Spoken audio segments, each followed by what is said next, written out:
Dr. Hastings has directed grants from the National Science Foundation and National Institutes of Health. He holds 10 patents in the medical device field and has published over 100 articles and 3 books in the fields of mathematics, physics, biology, and medicine. All right, Dr. Hastings. Got to share your screen. Okay, that'll take a minute. Oh, technology, let's see. The green thing. Yeah, I'm looking at, this is it. That's not it. I'm sorry.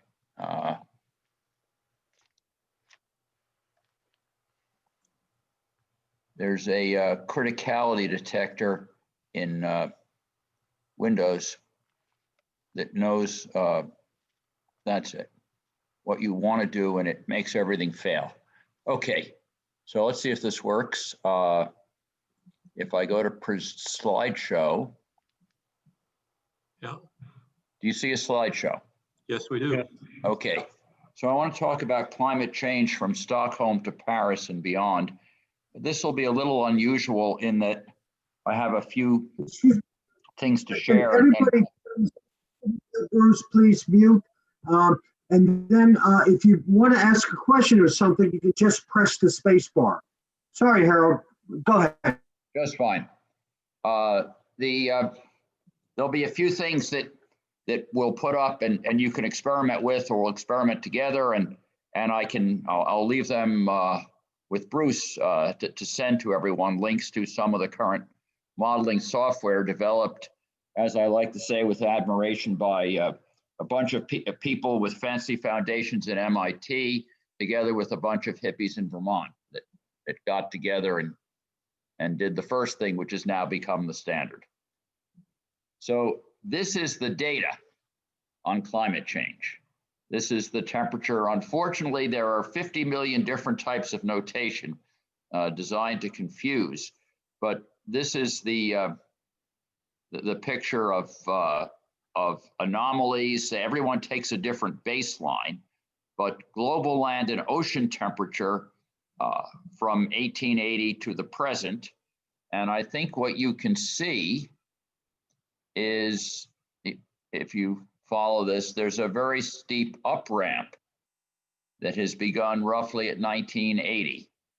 And it's rising about 1/10 of a degree C per decade. But we're near a critical point where there may be a tipping point, there may be a nonlinearity, and I think the accepted value of roughly where the really bad events begin may be as little as 1.5 degrees above pre-industrial times as a baseline, and we've already used up almost 1 degree of that. Now you could see that when the temperature was lower, there may have been some people that would have welcomed global warming to, hold off a glaciation. And in fact, coming to you from Sweden by Svante Arrhenius, with apologies for not pronouncing it well, on the influence of carbonic acid in the air upon the temperature of the ground. So carbonic acid is H2O plus water.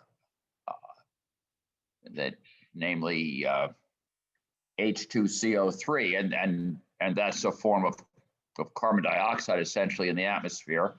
1896, and this laid the foundations, and some subsequent work of Arrhenius essentially established the scaling that a doubling of carbon dioxide in the atmosphere corresponds to roughly a 3 degrees C increase. It's an exponential process. So roughly speaking, times around 1.26 would be a 1 degree increase. And I'll say a little bit about why the increase is logarithmic in the CO2 concentration. But roughly speaking, a doubling would be a 3 degrees C increase, and that from current models would be a catastrophe. So we knew about this in 1896. Well, that's bragging a little, and I shouldn't do that. I mean, a number of people knew about this. It was not widely known. And I don't recall it being discussed in college and I think, for most of us here, climate change was not discussed when we were taking various courses where it might have been discussed. Arrhenius, by the way, is the same person that has the rate equation in chemistry using temperature, the Arrhenius equation. So a summary from The Guardian, that a French scientist, Joseph Fourier, this is the Fourier of heat and Fourier series and stuff, in the early 1800s. And apparently he got there first, as he did in a bunch of things. And Arrhenius described as tedious calculations. Well, in the pre-computer age, the one I'm fond of mentioning and teaching is when you think about natural logarithms, there's nothing natural about having e fingers. 10 would be natural, and in computing we use 2. The point of natural logs is they're easier to compute, and the first log tables were computed by hand. So this was essentially a huge amount of calculations, and they had a doubling. He had it about 5 to 6 degrees C. They now think 2 degrees C is more likely. We have some somewhat better models. So here is a typical model of what's going on. And I'll show you some spreadsheet stuff later, some runs on it. This is from the American Chemical Society. It's a rather simple picture. So the first thing that's around is that this is the average insolation, SOL, the sunlight hitting the Earth. What's hitting the Earth averages out to about 340 watts per square meter. 340 watts per square meter, averaged over the surface of the Earth, 24 hours. If you arrange something to be perpendicular to the sunlight, when the sun is at an angle, and if you could put it very high up and above the clouds in the atmosphere that reflect, you get about 1,360 watts per square meter. Some of it's reflected, about 30% is reflected. So you would get about 1,000 watts per square meter in the absence of other absorption. And I think that's the number used ideally for solar power. Now, if you have solar panels that don't steer, you could only achieve this, say, in the middle of the day. But at any rate, several hundred watts per square meter are hitting the Earth. And an interesting question that I would have gotten wrong that I start with, and let me ask you to ponder for a minute.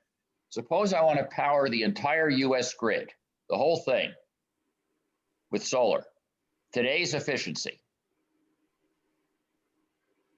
Could I do it at all? If I could, would I need, say, the United States west of the Mississippi?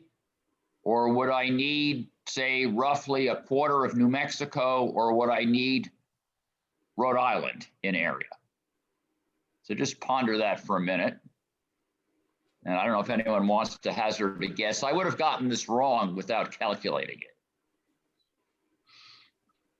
The answer is about a quarter of New Mexico, the order of 10,000 square miles. So if you've, when my younger son was at Los Alamos and driving down to Silver City, as you drive across the New Mexico desert, there's nothing there. It's a place where, much as we harvest crops in some areas, we could harvest sunlight there and wheel it across the country. So about 30% is reflected, and the remainder hits the Earth. Now, the Earth has some surface temperature, and as everyone knows, any object radiates heat. The amount of heat you radiate depends on the temperature the object is at. So the Earth is radiating some heat, some far infrared, and it depends on its temperature. And some of that is absorbed by a layer in the atmosphere. Now, the single layer model assumes a single absorbing layer. It's not really true, but it's a reasonable place to get started. And I'll tell you what you do to make it fancier, but this is a beginning model.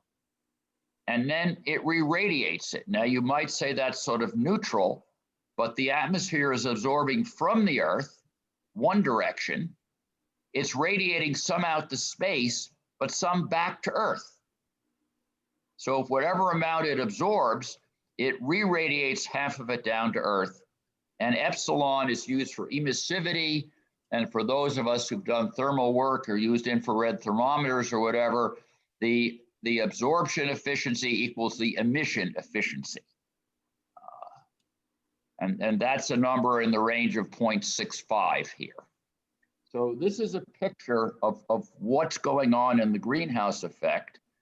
And for example, one of the proposals for geoengineering is just to fly some airplanes up here, high in the stratosphere, 50,000 feet typically, above the commercial flights, which are, I think the highest is 41, and that's based on essentially how long it takes you to get down to an altitude where people can breathe. This is what determines that limit. And simply get more reflective particles up here and increase the albedo, increase the reflectiveness. So that's one proposal that people have made if we need to temporarily cool the Earth. And this is a calculation with it. It's just like an accountant's spreadsheet where I put the factors in. There's an amount that comes in, averaged over the surface of the Earth, day and night, polar regions and equatorial regions and everything. There's an albedo that students can experiment with, and I'll send Bruce a copy of this to send to everyone. And there's the emissivity of the upper atmosphere.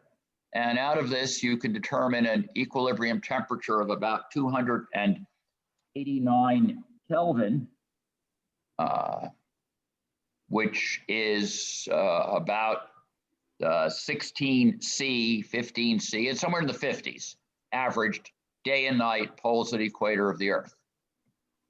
It's fortunate that we have a greenhouse effect, because if we had none, the Earth's average temperature would be 262 Kelvin approximately from this model. And this is a simplification.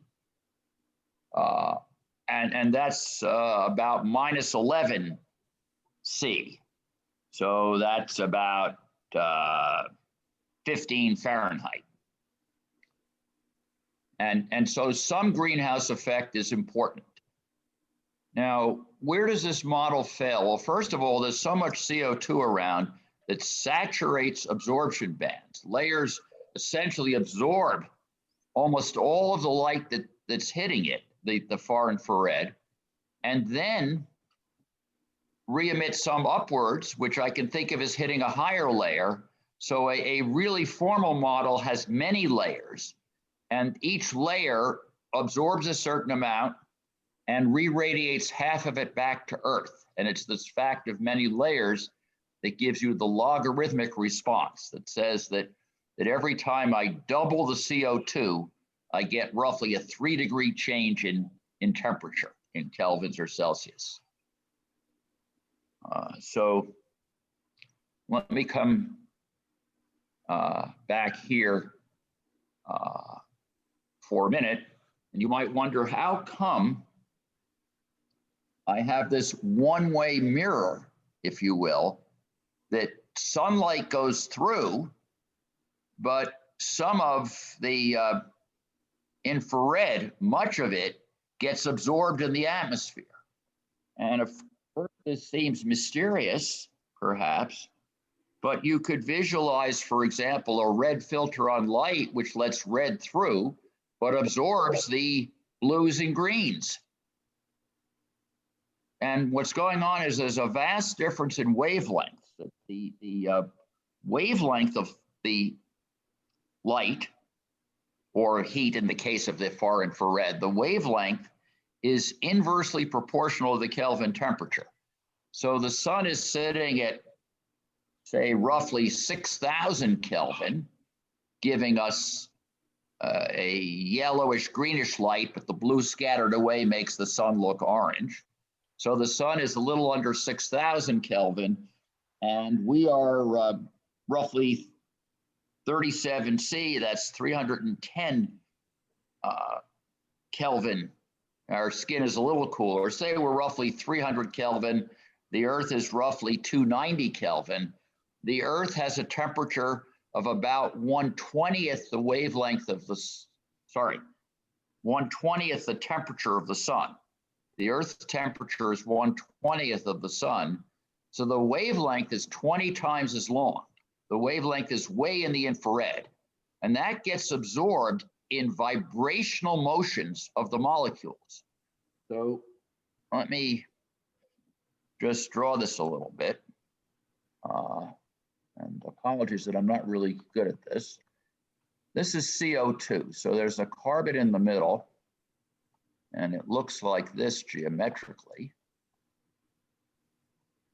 And there's some bonds, which I'm going to use my undergraduate chemistry picture of drawing. And the point is that for the carbon to vibrate back and forth, stretching one bond is associated with shrinking the other bond. So some of the energy required to stretch one bond comes from shrinking the other. It's almost like I'm lifting weights, but I have some spring thing that's helping me lift them.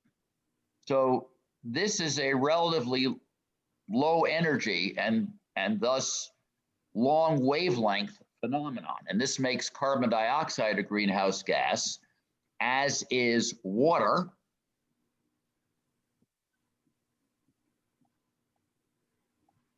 And I always forget, and maybe someone can help me, the angle between these is about 109 degrees between the hydrogens.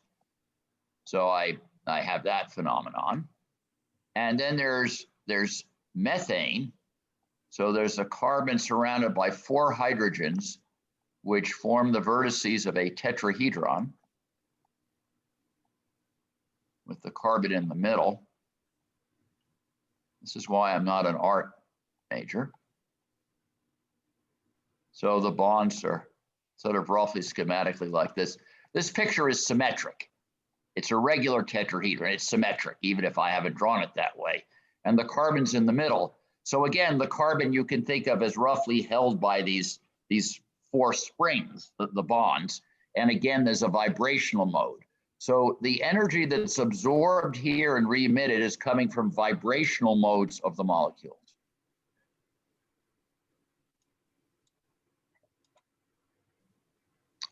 Let's forget, I have to do this. I did something wrong. Yeah. So yeah, this is just saying we need some greenhouse effect or it becomes too cold. Now, if I go back up for just a minute to this picture, ice is very reflective. Ice is white and has an albedo of about 90%, as do ice crystals in the air. Water is pretty absorbent. The ocean, if I look down into deep ocean, it looks very dark. And so it has an albedo of about 10%. So the ocean absorbs much more of the sunlight than ice does. And the same bare tundra absorbs much more sunlight than ice-covered tundra. So you get this feedback. If we melt a little ice, then more sunlight is absorbed, which warms things, which melts more ice, which causes more positive feedback. And then there's a variety of other effects that I won't go into that essentially give you a sort of stable model of a very hot Earth, and you could have a model of a glaciated Earth, and you have things in between. So there's just a rough introduction to the greenhouse effect. This is the Keeling curve. Someone named Keeling started off, and I think he got about up to here when he published, This is the CO2 record from a high altitude observatory on Mauna Loa in Hawaii. And so you have these little ups and downs. These are the annual variations, but what you observe is it's going up. I couldn't get the YouTube running there, so I can't hear it. Excuse me? Probably have to install the YouTube app, some application. Oh, it was a Zoom application I had to install. That's what it was. Yeah. And I hate that touchpad. I'm gonna get a mouse in there. Yeah, so, yeah, let me, oh no. I always get the wrong button too. So, yeah. This little up and down is an annual cycle. And then you have this curve that's going up.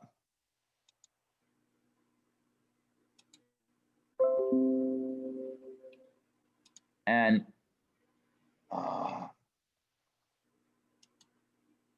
this trend of increasing CO2 through time has been observed since 1960, and the record's now maintained by the Scripps Institute of Oceanography. And I have to remember to do that, but I have to remember to clear the drawing first. It's designed to torture you.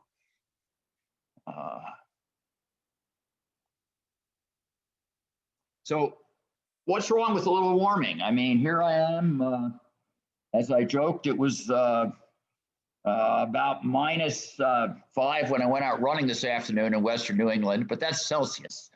I mean, maybe it wouldn't be so bad if it were a little bit warmer, and maybe that's what Arrhenius thought. But in fact, at small levels of change, there can be significant effects on climate. So this is from the IPCC, the International Intergovernmental Panel on Climate Change.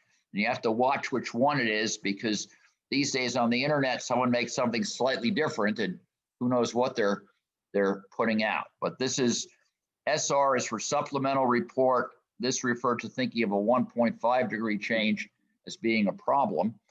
And there just is just one of their graphics that looks at the risks or impacts of what happens. And we're kind of here in this band of just under a degree of climate change to date. So we've pushed up 1 degree of what's thought to be a 1.5 degree safety factor. And I think of Howard and myself in our dreams in younger days, that might be fun if you're skiing down a mountain or on a motorcycle, which Howard's done, but I've never done. But it's not a large safety factor. And in fact, if I look at the what they have in the color coding is the levels of additional risk due to climate change. So already we're seeing moderate risk and in some cases high risk at the current change, and above 1.5 degrees, lots of it gets very high. So a small anecdote, if I may, some years ago, in teaching climate change, I had a very bright student who's now working in climate law, Arlene King, and she was trying to correlate the effects of temperature increase on severity of hurricanes. And at that point, not much was seen, but this year we're up to iota, and we've had a fair amount of destructive hurricanes. And I think there's some evidence, a fair bit of evidence, that the severity of current hurricanes and the number is due to climate change. The Gulf gets a little warmer, there's a little more energy available, the air is a little warmer, it holds a little more water, and suddenly you may begin to exceed design standards and life gets rather bad. The crop yields down here poses a real challenge. If you drive across the country in the summer, well, maybe they'll let us do it next summer, in which case I'm looking forward to it. If you drive across the country in the summer and you go across Kansas and Nebraska, where we grow wheat and corn, it tends to be pretty hot, and warmer weather is good up to a point, but finally the dynamics of photosynthesis and the growth of plants and stuff changes, and the yields decrease with increasing temperature. So you have the potential of decreasing crop yields. And that is part of what's been cited by the Department of Defense about 6 years ago as the major defense threat is a nation facing extinction due to climate change will be thinking of an existential threat, and they are willing then to go to war over it. So the Defense Department is very concerned about it. I don't want to give anyone bad news on heat-related morbidity and mortality, but if you were to hit 100% humidity and 95 degrees Fahrenheit, and you go outside in it, your survival time is measured in hours before you overheat. So areas of the Earth may become uninhabitable. In addition, already now I gather in places like Miami, under many conditions, the streets are flooding, and we're getting the fact that a sea level rise can become critical. And when you hear about, a foot or 2 feet or 3 feet of sea level rise, let's see, let me draw on this and just give a picture. What I want to say. So if this is a curve that's showing the deviations from typical and sea level or temperature or whatever, and this is the bad area out here. The problem with a small change in the mean is when you shift this bell curve to the right, the probability of being in the bad area goes way up. People who've done statistics know that a 2 sigma, 2 standard deviations from the mean occurs roughly 2.5% of the time. Please don't give me a hard time over rough approximation to the t distribution and to the 95% probability to 5% significance. 3 sigma, you're under one. You're down under 0.1%. So what might be the 1 in 1,000 years event becomes 1 in 40. The 1 in 100 years becomes 1 in 4. So a small change in the mean can cause a large change in the probability of an extreme.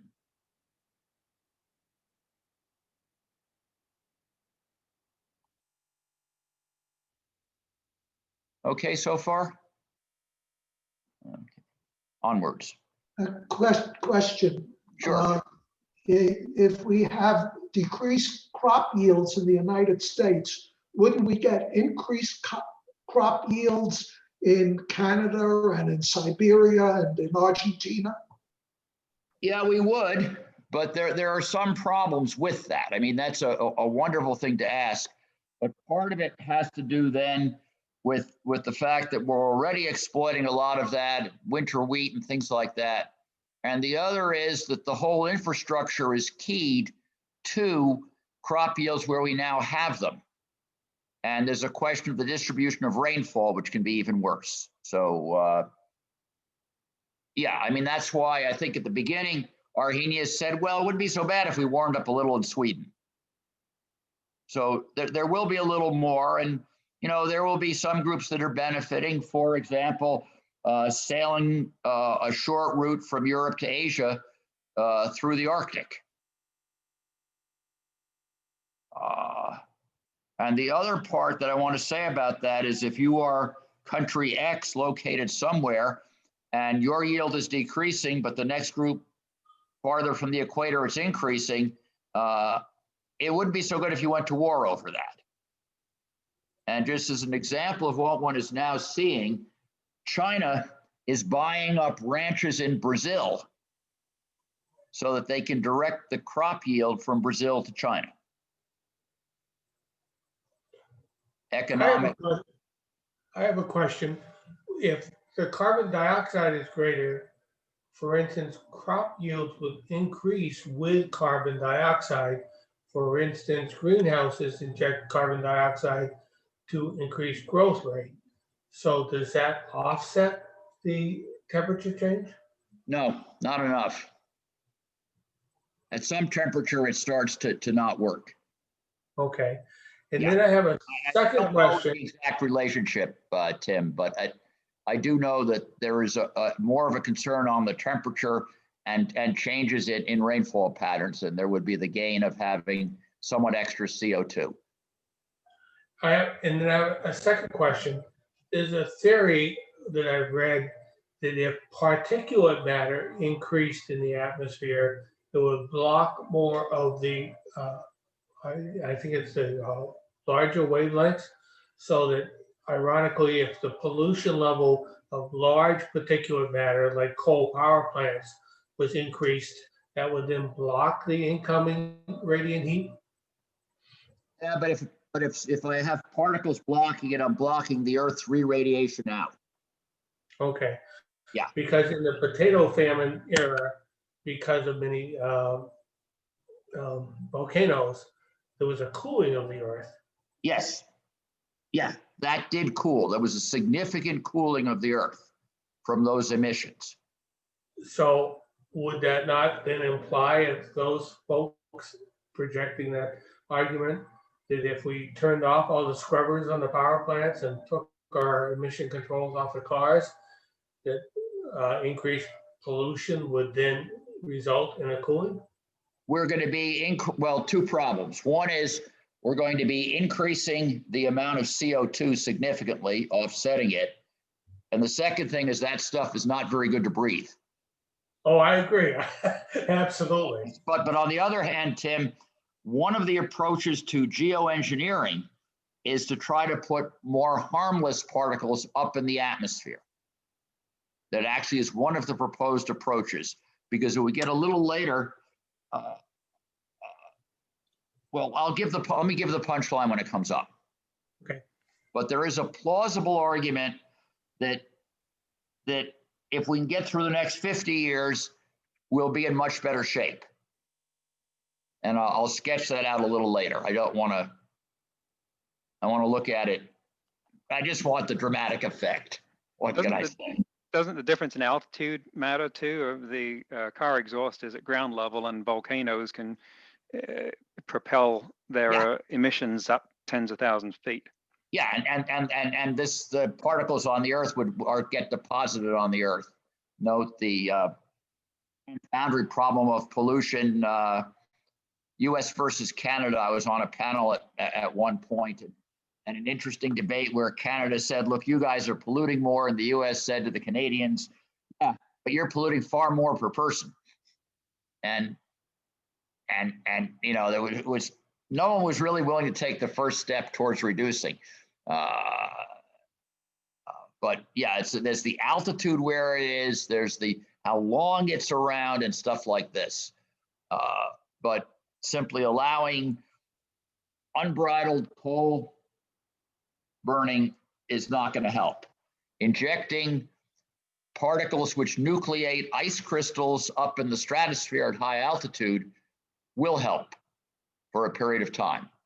And the hope is that it will hold only temporarily, because we don't want to really permanently change the climate. We don't want to change it very much. And a number of groups are already experimenting on that as a temporary thing. And we'll look at that when we look at some trajectories of temperatures. So we could attempt some form of geoengineering. There are also proposals to try to adjust the ability of the ocean to uptake carbon dioxide and things like this.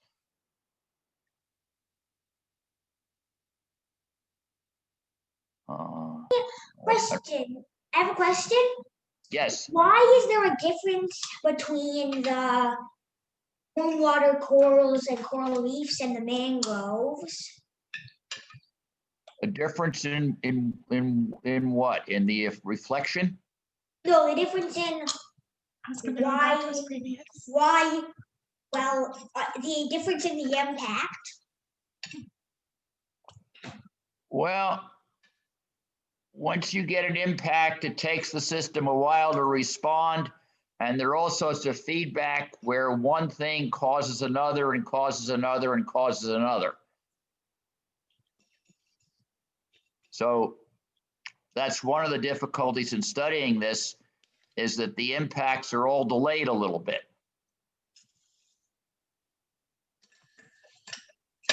This is just from NOAA. Okay. And just a list of some climate anomalies in 2017. We could do this at various times. This was my laziness, and then I just grabbed this slide from a talk given in late 2018. And Antarctica is getting warmer. The Arctic is getting a lot warmer at times. We have severe droughts in places. California, and I think a large part of the dry areas in the Pacific had the worst set of fires they've ever had.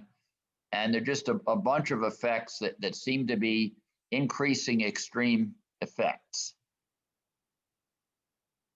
So now I want to ask, can we actually get there towards reducing the effect of climate? And there's a program called Sea Roads that looks at getting there. And I'm going to run this in a little while, a version of this. So you have a group looking at it.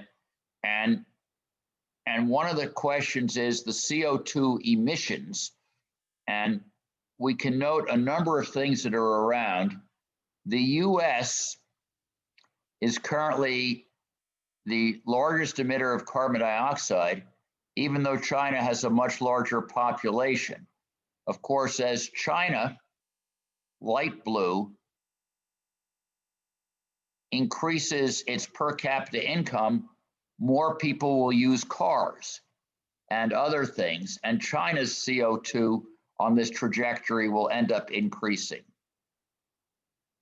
If I look at other developing, so I'm looking primarily here at large areas of Africa with a huge population growth, they have almost no CO2 per person, almost no energy. And yet if they develop economically, they will increase a lot more in their output. And one of the questions is, what's a fair way to allocate if I have only a certain budget of CO2 that the atmosphere can absorb? What becomes the way to say who gets the chance to pollute?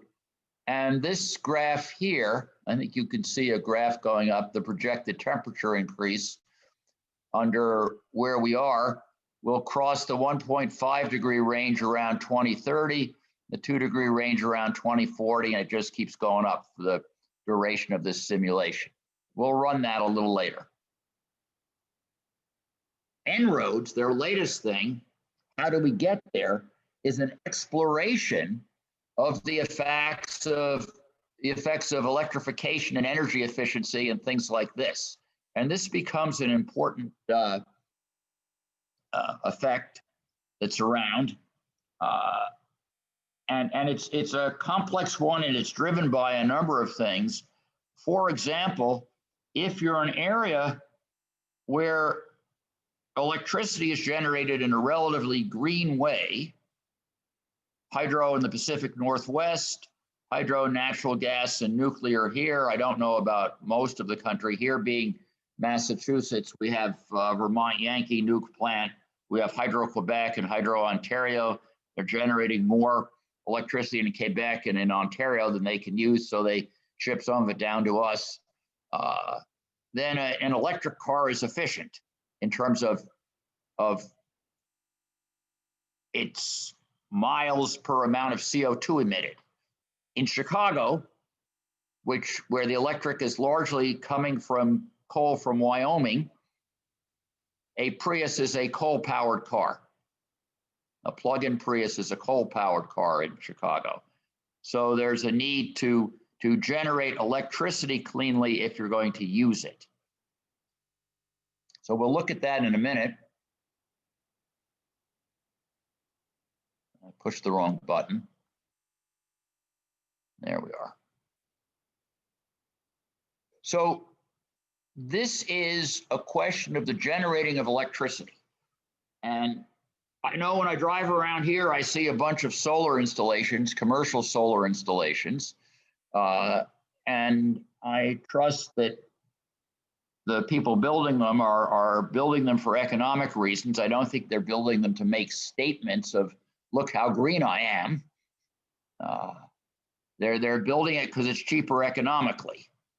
And the point is that one of the things driving the current adoption of solar and wind to some extent is that it's become the cheapest way to generate electricity. So we're looking at 3 cents per kilowatt hour all-in pricing on 100 megawatt utility scale systems. So they're pricing something roughly a tenth the size of a typical nuclear coal plant. They all put out roughly a gigawatt. And they look at their first year performance, and the price has just gone down a lot. So much as we may be upset by China's high subsidies to their solar panel manufacturing, essentially driving the US and other solar panel manufacturers out of business, we've now got very cheap solar. So early adopters like me, yeah, I will pay off my system in a number of years. I would have done better waiting. But one of the things that's driving it, and an important driver, is economics. And I think we have to never forget that in terms of if there's a desire to try to get it done, that the ability to manufacture cheaply at scale is a key driver. This surprised me if I look at electric cars. Tesla versus a Camry versus an Audi. And I was trying to find a sort of neutral statement about this, but a Tesla is more expensive than a Toyota Camry, roughly $39,000 against roughly $25,000. But I break even in 8 years because of the cheaper energy and cheaper maintenance. Almost no maintenance is required on the electric. And after 8 years, I'm ahead of the game. So in fact, if I take a lifetime of a typical car is now is 15 to 20 years from time of manufacture. I think the average fleet age in the US I've heard is more than 10 years. So many cars will last and be run 15 to 20 years. And that would make the all-in cost over the lifetime of the vehicle of an electric car cheaper than that of a gas car. And I'm comparing not the super fancy Tesla, but an entry-level luxury car to a typical entry-level car here. And this group that did it thinks of an Audi as a roughly similar car that is actually more expensive to run. So this is another interesting challenge, and we face an interesting opportunity. And again, economics is a driver. 10-year bond is now running at somewhat under 1% per year interest. And I don't think anyone really believes inflation will be under 1% average over the next 10 years. We're in a world where my feeble knowledge of economics suggests a glut of capital. We're at a stage where financing things, risk-free investment, risk-free financing is essentially free. And so in addition to the opportunities to build infrastructure, it seems to me that if you were looking at leasing a car and thinking of leasing it for a total of its useful lifetime, you could end up in a situation where you could get around this challenge that the Tesla or any of the new electrics coming out are more expensive than the gas equivalents, because someone's only paying you're amortizing the extra money over the lifetime of the car. I mean, these days, a 30-year home mortgage is under 3%. 15 years is in the 2% range. And I'm not a financial expert, but I suspect that that if I bundle together car loans, people tend to take good care of their cars, at least to see that it's running, because it's their livelihood. And I think you might be able to make an argument that leasing cars, you should be able to do of a low maintenance car without a significant risk around. So again, economics may be the driver, and the price will only get cheaper if we get better batteries. I have a question. Yeah. The anti-electric car folks always bring up the argument that the creation of the batteries and the destruction of the environment and the cost of making the batteries outweighs the advantages of electrical. How would you counter that argument, or what do you think about the validity of that argument? Well, it's certainly, I think it's valid to the extent that if I throw away my gas car now and replace it with an electric, that's a loss, probably. I believe the lifetime effects all in are less with the electric. And the major risk is actually coming from carbon dioxide. The electrics are producing less of it. So what you don't want to do, I think, what you don't want to do is suddenly say, okay, I have my gas car and I want to just get rid of it because an electric is greener, and totally scrap it. Right. I mean, a lot of the cost, the energy, the pollution is baked in the production of the vehicle. So I don't know exactly where things come out.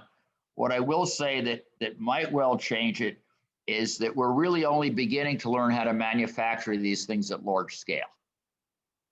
Okay.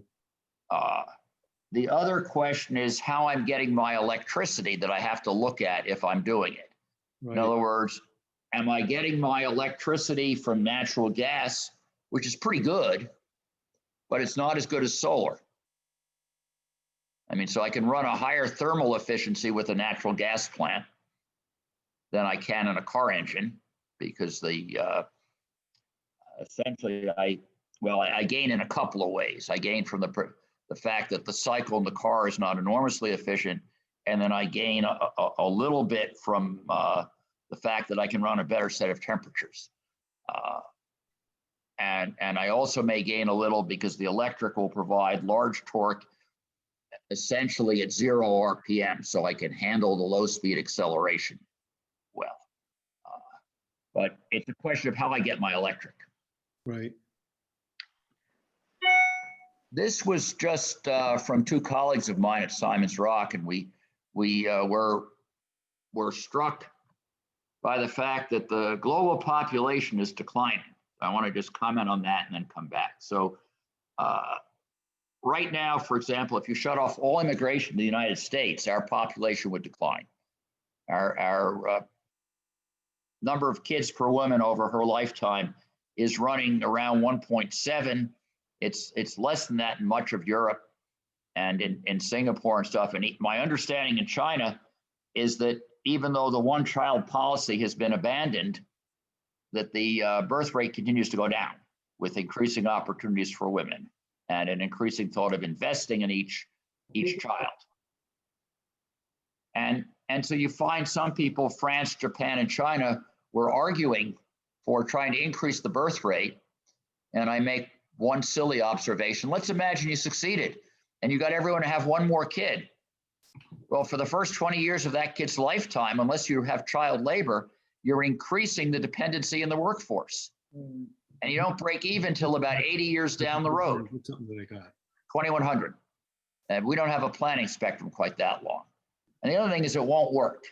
And so, in fact, there's an interesting sociology challenge that the population decline will help climate change. It's one of the drivers that may help. And how do I address that? I need to think about how we want to use increasing automation, AI, and the fourth industrial revolution. And can we use it in some way to get rid of a certain number of jobs that are that are intermediate skill, don't require a lot of autonomy, but maybe drudgery. And an example I think about, though this is a subject for someone with a lot more expertise in the future, I sort of envision a picture. I'll give the East Coast example. If you're trying to drive into New York City from many places, you'll be running double hitch, 2 trailers, till you're about 30 miles north of New York City, and then you drop off one of them because you're only allowed to run single hitch through New York City. And then someone drives another tractor out and brings it in. Well, at some extreme, imagine that you get on the interstate and you're driving, and AI is used to keep a dozen trucks behind you in close formation like one of these Australian road trains. They're following a meter apart. There's 0 reaction delay, so that's fine. And we've cleared how you enter and leave the highway. You could get a huge gain in efficiency, and you wouldn't have as many people engaged in long distance trucking. You might even have 2 drivers in the lead vehicle, so that in effect there would be a co-pilot that would be there. So there are all sorts of things one could imagine. So I want to look at how we get there in En-ROADS now, and switch to running these things. And let me see if I can do this. This never really quite works. So let's see, I stop sharing. Now I reshare. And what do? I have to find it. It's always fun. No one said, please don't tell me that I have too many windows open, because I do. Okay, this is C-ROADS. So let's imagine that what I want to do is I'm going to go to graphing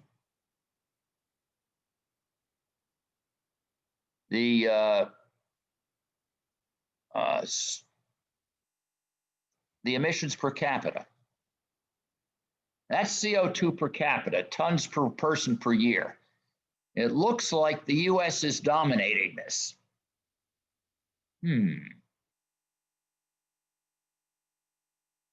Well, What happened to Canada being worse? Canada is somehow incorporated in other developed. And there are countries worse than us, but Qatar is far worse than we are. And then the comparison becomes rather difficult, because if I go by states, Rhode Island beats the heck out of Montana, and it has nothing to do with virtue in Rhode Island or lack of it in Montana. I actually spent a fair bit of time in Missoula, Montana. It's a wonderful place to be. At least I thought so. What it has to do with the fact is in Rhode Island is highly urbanized. I mean, a drive of 20 miles and you'll leave the state. In Montana, 20 miles may get you across town. So you have that effect, and then in an urbanized area, apartments are using less for heat and whatever. So I haven't pulled out Canada. This is a rather simplified model. I find even a graph with 7 lines in it to be a bit cumbersome. But if I begin to look at reducing things, so let me peak the US in 2020, and I'll peak the EU in 2020. And I've gotten a little better. Other developed, I'll peak in 2020, so we'll start the reduction. Now, I don't know what you want to do with China. It's not as well developed as we are.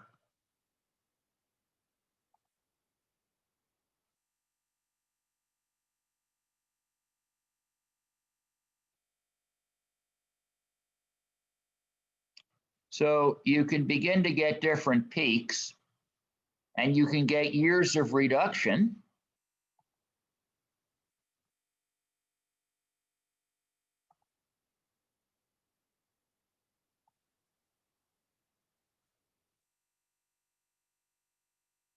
I'm not doing this particularly intelligently. I'm just running through it. It's a little cumbersome for those who remember command line interfaces in computers.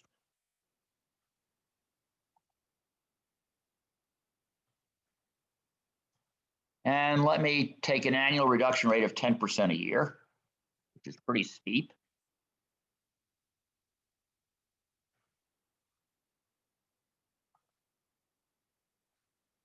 Now, I don't know about China. They weren't up there in the beginning. Maybe they shouldn't read these at 10%.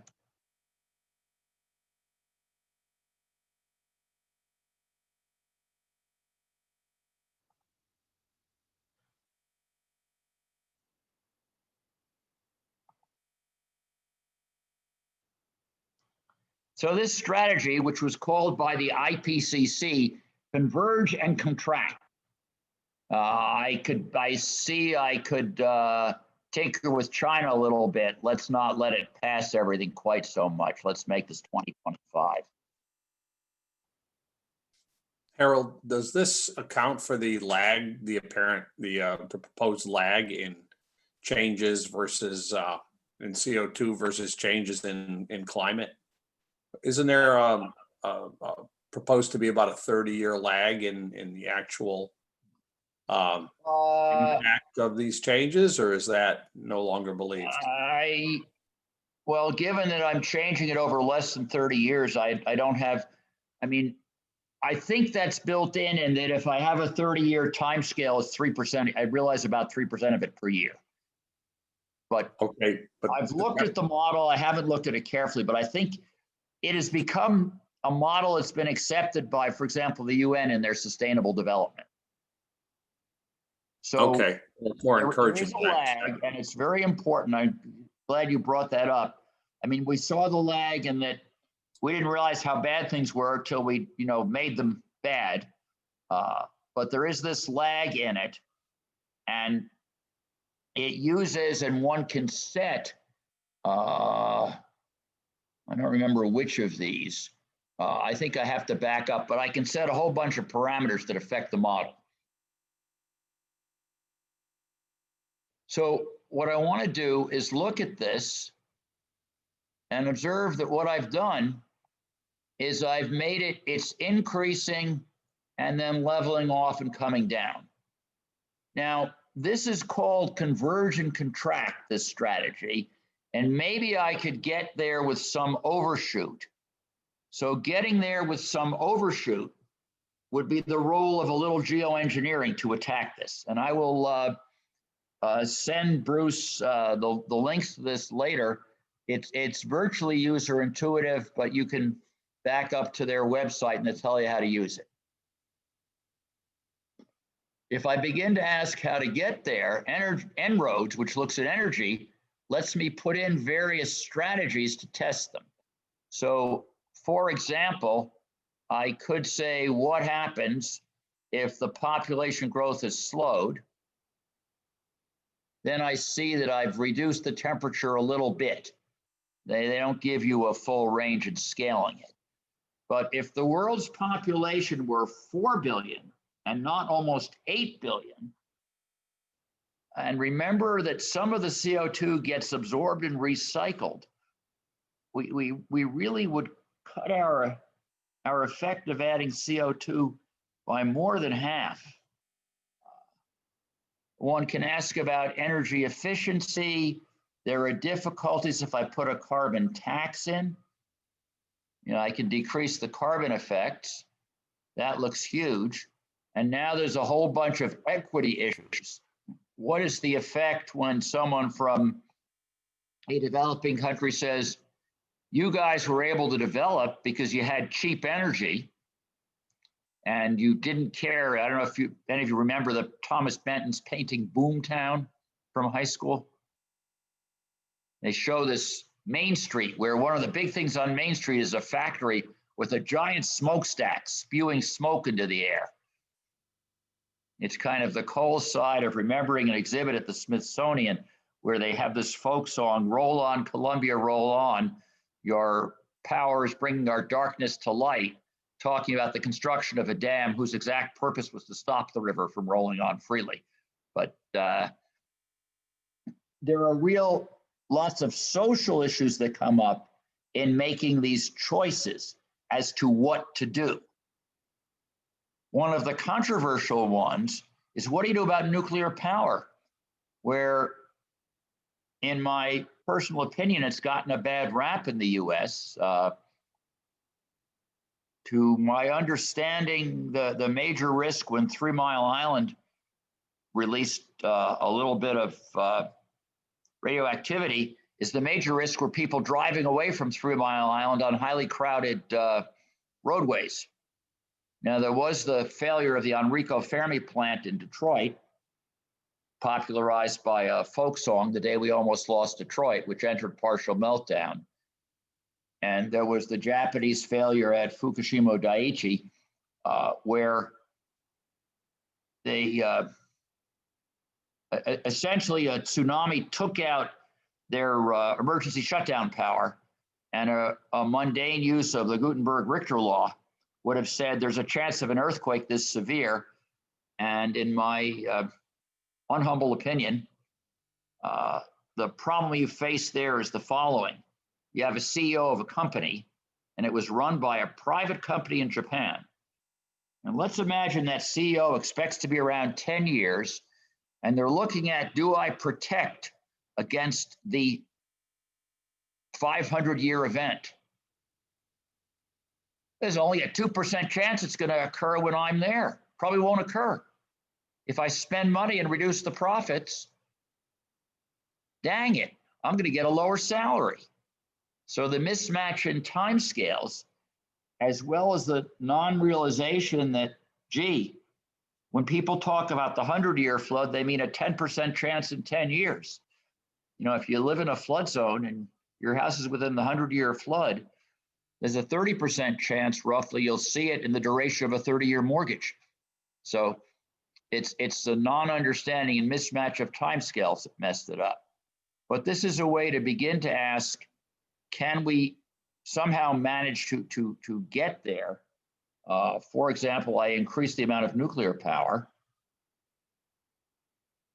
Well, it didn't bend it down much, but now I'm getting some good electricity, so I'll electrify things.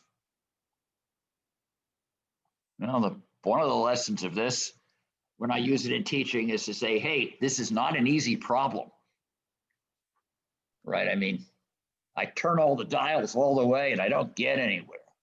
Okay. But remember who's actually pulling the dials. Yes. It's people like the Ayatollah and Putin, right, and Donald Trump. You know, politicians who can't even manage a pandemic. It's so even worse. But I will comment on one or two interesting things in that the one surviving Koch brother has moved a lot of investments out of coal into technology. And in fact, what's stopping new coal mines in the US has essentially nothing to do with government policy and everything to do with the fact that it looks like a risky investment, so the banks won't finance it. Yeah, you're right. I mean, and that's all happened in about 5 years. Yeah. I mean, that's what I find, Bruce, was interesting about when this collaboration that I've begun at Simon's Rock. Ty Young Taft is an economist, and Chris Coggins, I don't know how to describe it. I think I'll describe Chris Coggins as doing political sociology. That I think in a lot of cases, much of the problem is not technology, but it's deciding. It's including externalities. It's getting the production to scale working, and it's getting economics behind driving the solution. And that, as you said, I mean, a large part of it is who's turning the dials, and even the thing about the president of the United States, he or she is in office 8 years. This is not a problem solvable in 8 years, so that you get this mismatch in timescales. I think we ought to answer John. I think it's John Miller's question there. But I think that actually the actual economics, and I think Scott Diamond's going to talk about that in a couple of weeks, are going in favor of the technological solutions. Yes. And not the the economics is even without subsidies. Yeah, the subsidies play the role of getting it started. But yeah, I mean, to make it work, the economics has to work. And I find that sort of fascinating, and the fact that we have a real expert talking about that I mean, that's the part that is making a lot of this work. It has little to do with early adopters and things like this. I mean, it has to do some of that because that gets it started. But a certain part of it is making the economics work. And the other part that I think our politicians and they have to understand, and I think some private economists understand, is that the world economy has changed. There is currently, if you look at the interest rates, there's a capital glut, in my opinion, of modeling some of this. We have done a little bit of it. And so that offers the opportunity of potentially making investments. And really they become cheaper because the real interest rate, I'm going to make an assumption, Bruce, and you probably argue with me on it, and I'm sure you're right and I'm wrong, as are the rest of it, that the interest rates of the long government bonds reflect the consensus decisions of relatively smart people. I mean, they may be wrong, but when the 30-year bond pays a trivial rate, and the 10-year bond in Europe, the Euro 10-year bond has a negative effective interest rate. And this says there's a heck of a lot of capital in the world. And so one can take advantage of countercyclically using the economics to try to make some of these investments, which are around. Things I didn't talk about, I'll mention one or two. In terms of crop yields, there is a real sense that we can learn from some of the people who grew older strains, from some of the indigenous peoples. We can look at types of wheat that were grown in warmer areas and things like this. So we can try to look at that. We can recognize that, much as I'm thrilled to live in rural America, urbanization reduces the per capita energy cost, which is around. We can look to the challenges that as it gets warmer. For example, the demand for air conditioning in the world, particularly in the developing world, which is frequently the hotter world, is increasing sharply. And how do we manage to support their installation of efficient AC units? So there's a host of other things that make this a global problem, needing a global solution. And when I look at this thing, I've yacked long enough, so maybe we'll take a few questions and then, Well, okay, can I say something? I got to tell an interesting story about that one chart you had, Harold, of the it was the influx on the planet and the outflux on the planet. Yes. Of the infrared and stuff. If you could go back to that, if not, fine. And let me just tell a quick little story that people, because we got a bunch of astronomers here and some infrared people here. This goes back actually to Venus. They're back in the 1960s and late 60s, everyone thought Venus was going to be hotter than the Earth, right? Because it's closer to the sun, logically. So we all thought it was going to be closer. And actually, give him credit, Carl Sagan, he was a showman, but he wasn't just a showman. He was actually a planetary scientist. And I'm going to butcher the other guy's name. It's Valrica or something like that at Cornell. They did some early infrared observations of Venus. And what they found was Venus was much hotter than it should be, than any of the models thought. And they could figure this out for several years.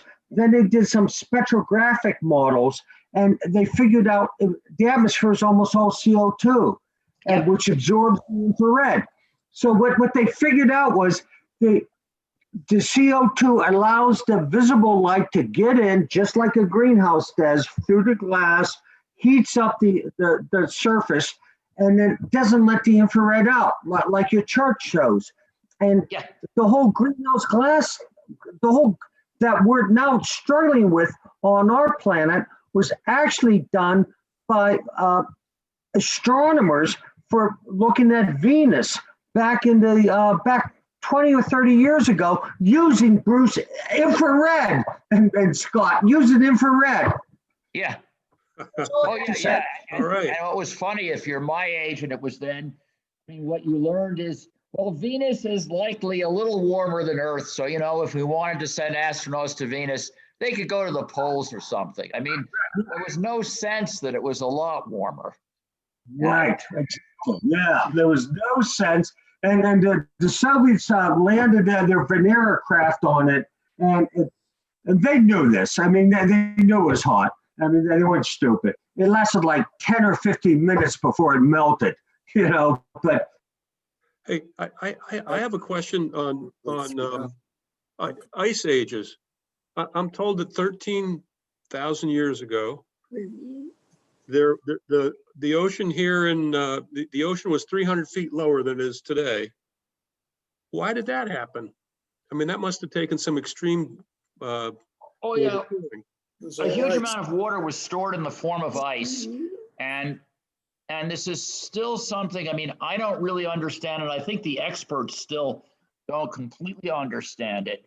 But if you look at various cycles in the motion of the Earth, the motion of the Earth is not completely regular, well, is complex around the sun. And for example, the angle of inclination varies, and there are these other things. There are various long cycles, Milanovich cycles, and things like this. And so, in fact, if you get the Earth a little colder, then you start freezing more ice. If you freeze more ice, you increase the amount going out directly, this reflection. So they've simplified it here. I mean, some of the reflections from the Earth and some from the stratosphere, and water's complex depending on where it is and whether it's ice or water vapor. But it looks, you can generate feedback that will make it icier and feedback that will make it less icier. And I don't completely understand the switching, because most of those look very, very stable, but apparently there's enough in it to cause it to switch between these states. And there's was a paper in PNAS in, I don't know, 8 or 10 years ago, which tried to examine the dynamics of where we are, and suggesting that above 6 or 7 degrees C, the temperature will run away. But there's a more complex cycling. And I know that early on, people were concerned about a coming soon next glaciation. At that time, the Detroit area was somewhere around 1 mile to 2 mile thick with ice. Yeah. So sorry. Long Island is a terminal moraine, essentially, where I used to live, where Howard is. And you see some of the geology in New England of this. We had a speaker. We had a geologist speak to us about Long Island, and he talked about 25,000 years ago, there was a lot of ice. Yeah. And a lot of it slipped down and slid down to us and raised the water level quite a bit. So a lot of it is just that cyclic business of ice and water.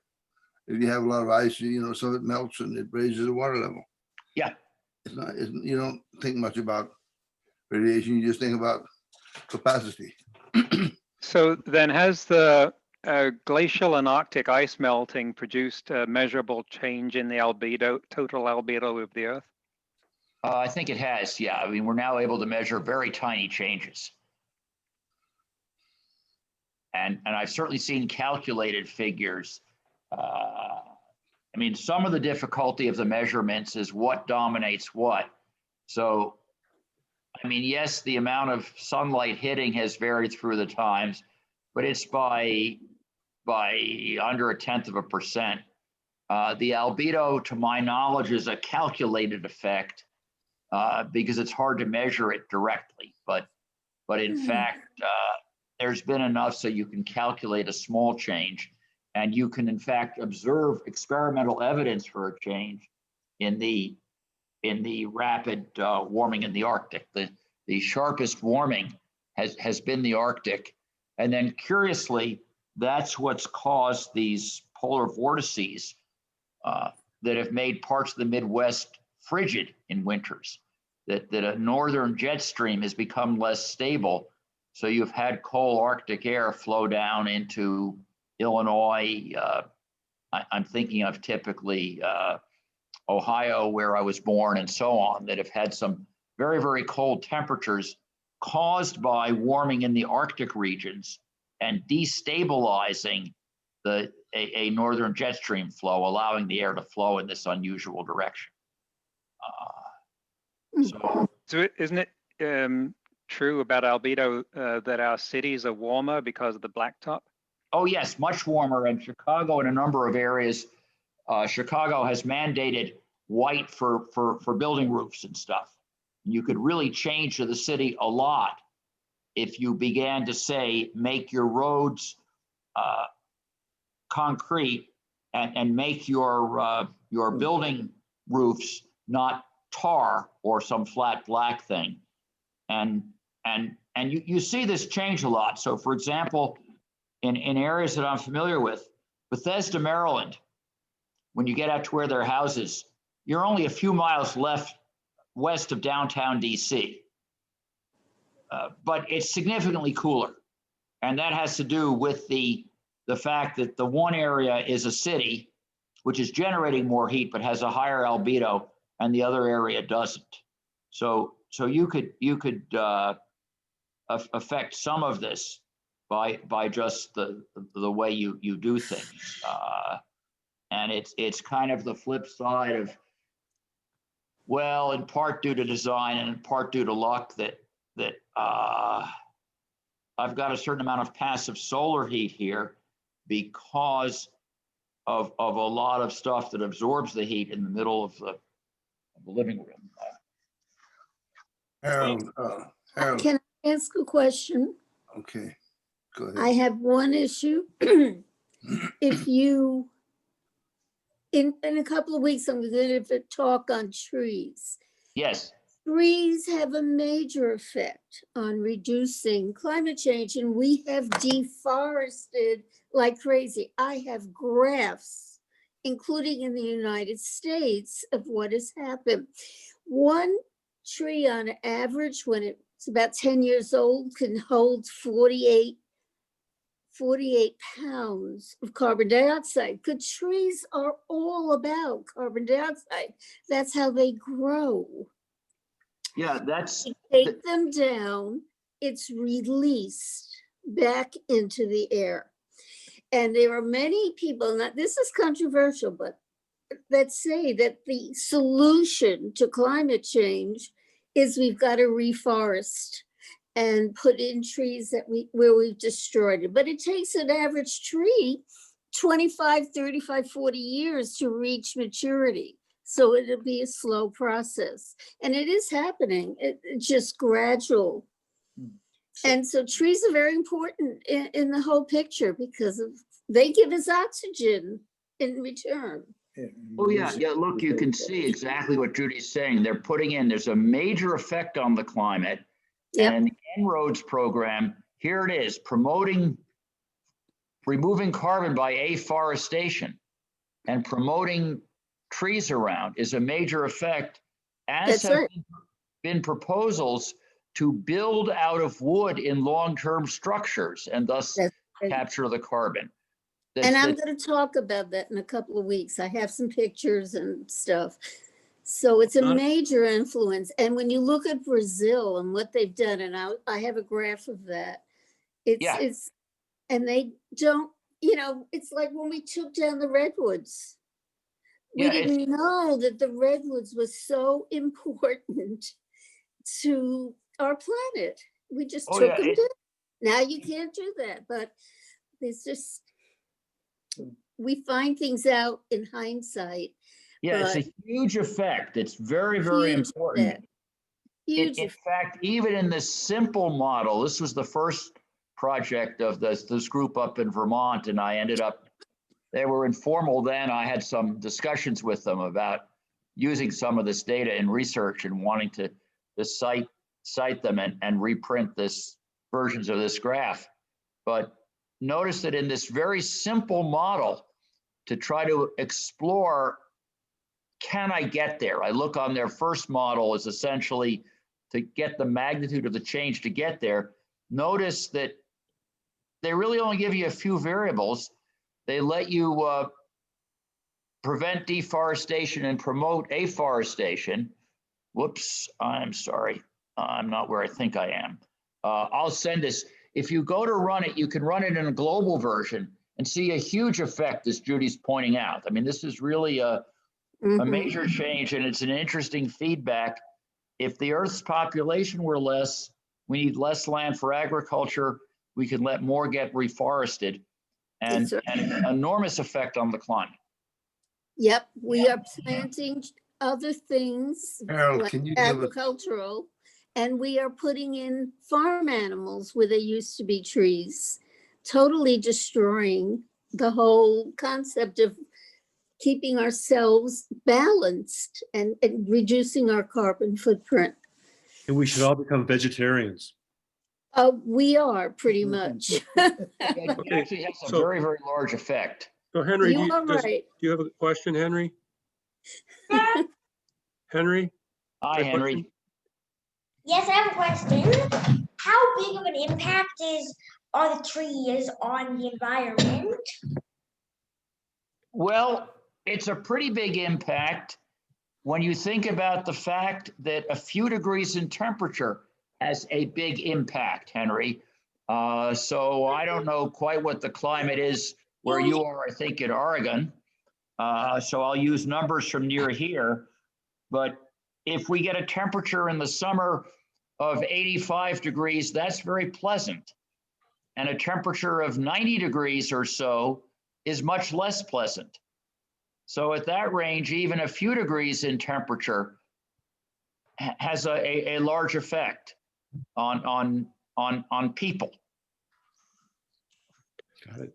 Speaking of cows, what about methane? This is all being about CO2. How big a deal is methane? It's a much worse greenhouse gas beginning, but it's rapidly broken down. It's a highly reactive compound in the atmosphere. So cows farting is not a big deal? Oh, it's a significant part. Yeah, I mean, a lot of ag produces it, and I don't remember the percentage, but there certainly would be a gain in fewer cow farts, and in fact, that's an argument against the industrial grain finished cattle that end up producing far more methane. My only experience with the relative effects is a model out of University of Chicago, that looks at the effect of methane. It's the many vibrational modes that give it a very broad absorption spectrum, but then it breaks down in the upper atmosphere. So its lifetime is less, whereas CO2 is a relatively stable compound and has a very long lifetime in the upper atmosphere. Right. Yeah, Harold, I agree. I've looked into this as a consultant, and yeah, Peter, you're right. Methane is like 25 times more absorbent in the infrared than CO2. But as Harold said, it breaks down in like a factor of like 25 or more or less. So it's about the same. What I found, Harold, it's about the same as CO2 or a little less. But you're right. Yeah, it's more absorbent, but it breaks down, so it doesn't last as long. But let me make a comment on that the economics or legislation has to drive, Neil, because from what you've said and Peter, I mean, an interesting thing. Right now, the economics is such that for a lot of the oil industry in North Dakota, for example, if you don't have a gas pipeline, it pays to either flame off your methane, your natural gas, or just to let it go into the atmosphere. And even it's cheaper for gas pipelines across the US to tolerate a loss of several percent of the methane as opposed to burning it to CO2.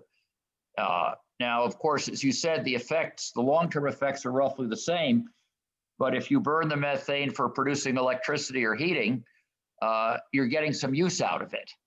So this is a case where the economics on the current natural gas prices are not working to drive fixing the leaks in the pipeline.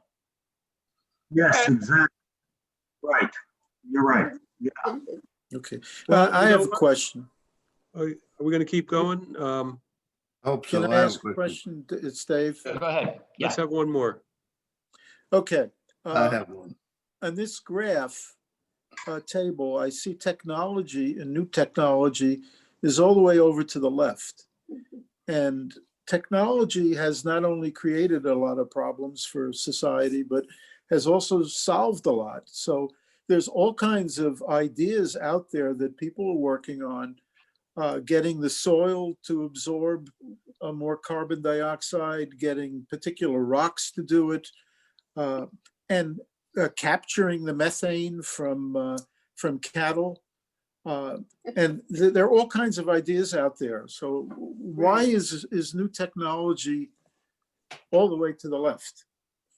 Let me share it with you and say roughly, I'll just get this up. So if I actually look at what this is, here, new technology, what they're saying is new technology will primarily be an inclusion, will be better for us, I'm sorry, than where we are. So what they're basically saying is that additional technology can only be a help, and the dials are confusing in this version that suggests that somehow technology is a deficit. So what they've shown in the dial and the range is some very broad estimate of the size of the effect you could do, and this graphical interface to a rather complex simulation is sort of more for political effect to explore what's going on.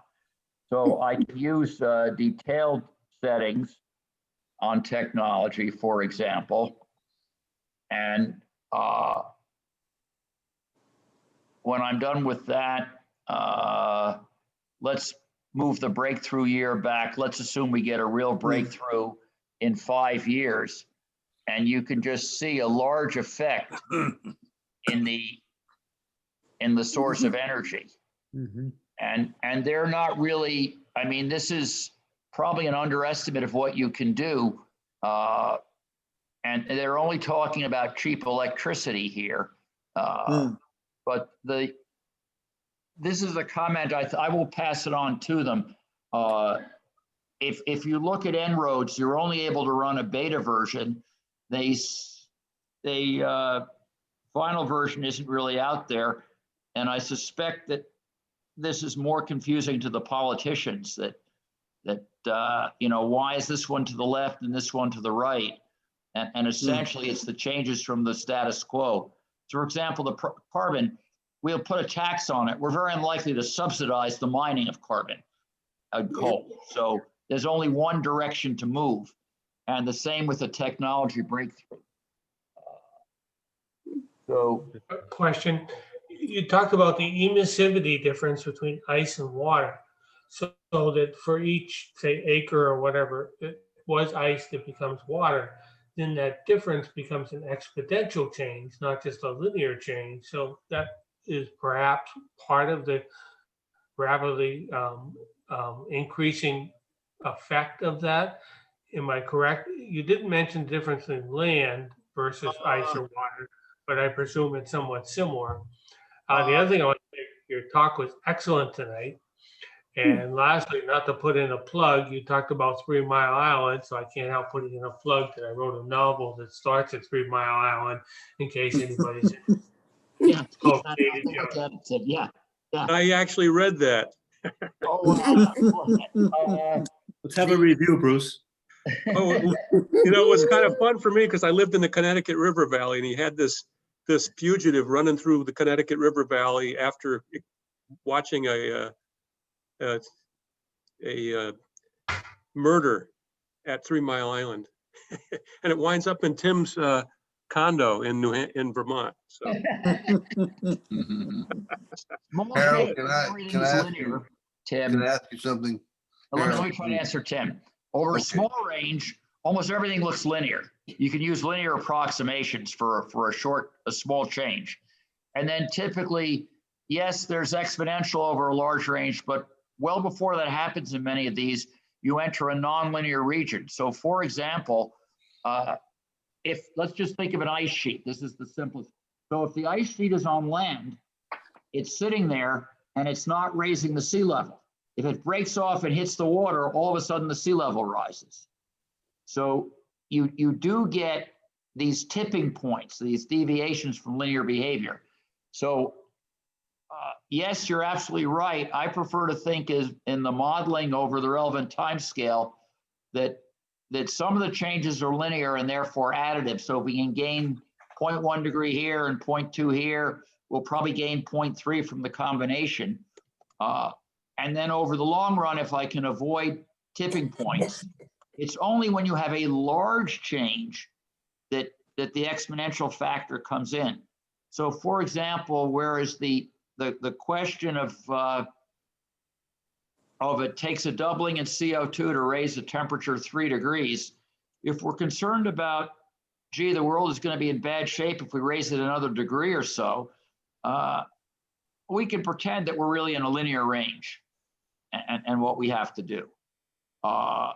Let me make one comment, though, on your exponential growth. A good friend of mine, Jim Yorka, who's an ace mathematician, said, if only the people managing the pandemic looked at data on a log scale and realized the change from 100 cases per day to 200 in Massachusetts is a doubling, as opposed to a little line wiggling at the bottom of a graph that you scarcely see. Mm-hmm. and began to beat it down there. So yes, there are exponential effects. I prefer to think of essentially a switching behavior. Forest fire is either burning or it's not. An ice sheet on land, an ice sheet in the water, those are different things. And over the range that we're looking at, you can do a certain amount there. Even the population change for a while in the world, we can pretend it's linear. Now you go through enough time at a total realized fertility of 1.7, 1.5 in that range, you'll see a decline in population. Let me warn people that are tempted to suddenly jump on me. I am not proposing that we select 30% in the world and shoot them. What I'm saying is population decline is a phenomenon that's happening. Those who would like to change it need to recognize that they can't. Over the long run, it's going to happen. It's going to even happen in the less developed world where the growth rate is slowing down. And what we have to then learn is how to live with it and how to take advantage of it.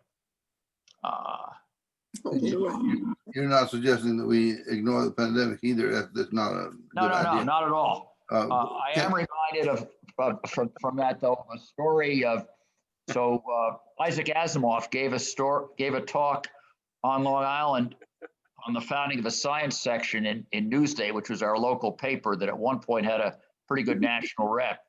And essentially, many of us in the science community could wangle invitations for ourselves and our partners. I remember Isaac getting up on the stage and saying, there are those of you who would like to go back to the 1700s and a simpler life. Well, aside from the fact that there are no antibiotics and the surgeons and dentists do not have anesthesia, the US can only support 10% of its current population. So if you tell me how to get to 25 million from our 250 million, I'm willing to talk. Otherwise, there's nothing to talk about. What a guy. I want to ask you my question. while I have the chance. You've given such a good talk tonight with so many different aspects that we want to know more about. Is there a place you can point to on the web, maybe your thing, or maybe the IPCC or whatever it is? Is there a place you go to get up to speed on climate change on all these areas? I'm going to send some references to Bruce. The IPCC executive summaries are pretty darn good. They are cast, to my mind, frequently a fair amount in terms of this effect with this confidence, see this figure somewhere. Yeah. That's typically 20 or 30 pages of discussion. And the En-ROADS and C-ROADS models are available. The En-ROADS model, the C-ROADS I describe as user-friendly, and this energy thing I regard as user-nasty because it's a beta version. But I'm going to send those along. To whom? Can you send them to all of us, or how do you do Send that? to Bruce, and Bruce has the mail. I don't. Okay. If I hit reply all with undisclosed recipients, does that work? It might. You can also drop the file into the Zoom chat. Yeah. Yeah. I do that. I'm too klutzy to Yeah, do that that's- with a bunch of things. I'll put it together. If you put it together and send it to me, I'll send it immediately out to everybody. Yeah, and I'll send you this talk here that does have links to everything. And I'll send you my kludge.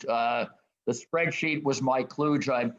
I like to try to, in this general education climate change course, to show people in a variety of areas that, yes, you too can do modeling. And much as now for our old Fortran gang that died off when C came in and now we have Python. I did this in Excel because students can see what I'm doing. It's One of the advantages of having you talk is that you're used to talking to students. That's about the right level for the rest of us. Good. So I'm going to just tell you that next week, Judy is going to be talking about the secrets of trees. 2 Wow. weeks. 2 weeks. Oh, I thought I had you down for next week. Who's next week? Oh, that's right. It's Thanksgiving. We next week. It's Thanksgiving. That's right. Yeah. Thank Okay. you. Not that right. I'm not ready. Okay. Thanks for Yeah. telling me. Anyway, I would have figured it out. Yes, I'm So doing in it 2 on weeks. December 2nd. Got it. Okay. It's okay. Talk, Judy. I can Thanks, do it Judy. anytime. Thank you very much. For that. It was a wonderful, wonderful talk. Thank you. Talk. Thanks, Harold. Great talk. Yep, Thanks, thank you. It Bruce. was great. We'll see it. Yeah. We'll come Yeah, at you I again. agree. Excellent. Yeah. I'll send you this. I'll just send you this spreadsheet and the slides, and that has all the links in it. Okay. That's great stuff. Bruce, you have all our emails. You know how to get to us. I do. Yep. Okay. Yep. And we want to get Tim Wenzel to do a talk sometime because he's a teacher. He's a professor as well. So He writes books. He writes novels. he writes That's novels, great. but he also invented, probably has about 50 patents and all kinds of other stuff. So Tim, please give us a talk. yep. I'm Okay. waiting till I get a referee's report on the paper. Thank you very much for sending us this, Harold. We greatly appreciated reading it. We forwarded it to the Journal of Science Fiction in the hopes that they'll publish it. You can't get no respect, can you? That's a good place to learn. You quoted Asimov already.